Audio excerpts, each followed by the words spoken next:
Welcome into Point Blank, brought to you by Fitz Roofing. I'm Brandon Strange, joined as always by ESPN Houston's Joel Blank. Joel, news broke over the weekend that the Patriots had signed free agent quarterback Cam Newton, and all of a sudden the implications for the Texans are big, especially in Week 10 when they meet. Let's talk about it. Yeah, it's a big deal, Brandon, because of the fact that, like you said, when you looked at the schedule at the start of the year, like we always do, we started breaking down wins and losses.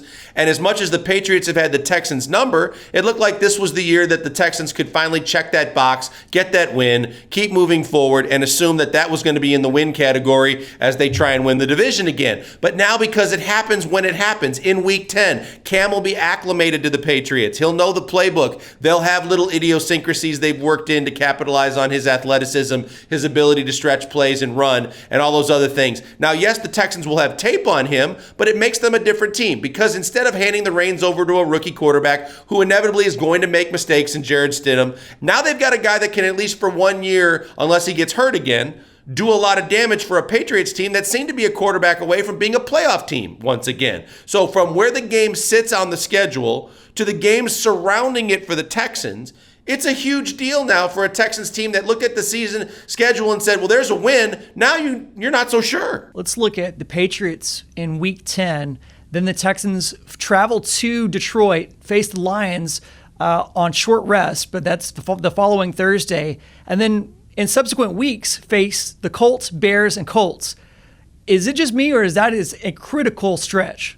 No, and you mentioned it right, Brandon, because here's the thing. You can't sleep on the Lions. If it was Week 3 or Week 6 or Week 10, you could go, yeah, you know what? The Lions are going to be the Lions. That's an easy win. But because it's Thanksgiving Day, and the past history shows you the Lions play different on Thanksgiving Day. They're fired up. They're motivated. You have to look at what their schedule looks like, but from a Texans perspective, you now have a tougher game than you had anticipated with the Patriots. And oh, by the way, short week against a team that's highly motivated on Thanksgiving Day in a traditions game in their backyard.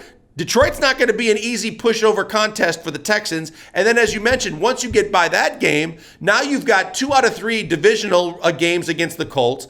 Always a very, very important game. And their defense has been stellar, and it's been upgraded with the addition of Buckner and some of the things they've done defensively. So that stretch of games is going to be a murderer's row for the Texans regardless. But I think at the start of the year, we looked at it and we look at it and we say, hey, Patriots should be a win. Lions should be a win. Now you're not so sure, and a season that may even be rolling at that point may be derailed to the standpoint of maybe not even making the playoffs or really being a monkey wrench for them if they can't do the right things in that stretch of games, and it all starts with that game against the Patriots. Okay, Joel, I'm going to throw you a curveball here. I'm going to compare rosters and see which one you'd rather have between the Patriots and the Texans. But before we do that, why don't you tell us about our video sponsors at Fitz Roofing? Yeah, no doubt. Fitz Roofing has been a loyal sponsor of not only SportsMap, but the radio shows on ESPN 97.5. And just like they're loyal to us, they're loyal to you too. They're loyal to the people of Houston, Texas. Maybe you have a leaky roof or you're thinking about replacing your roof on your business or your house. All you got to do is call 832-521-3001. They do a free, no-cost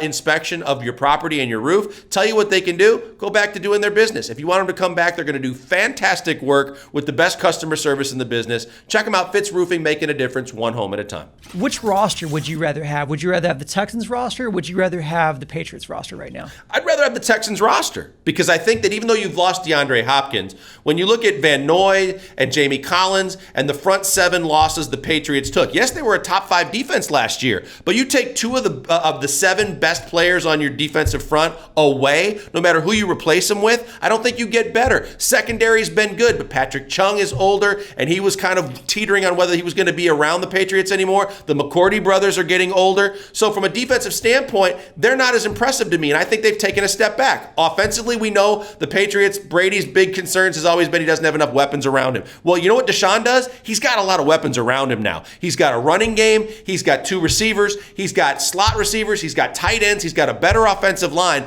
The scary thing to me, Brandon, is if you say that the Texans are better on paper than the Patriots, the deciding factor could be when comparing apples to apples, coaching. And we all know how that's gone. And if you give Bill Belichick as a defensive coordinator time and tape, he's going to be prepared. And offensively, depending on how Josh McDaniels handles Cam Newton, offensively, they're not going to make mistakes. They're not going to make dumb calls at the wrong time. So then it becomes Bill O'Brien versus Bill Belichick. If you're a Texans fan, no matter how good your roster is, you don't want that.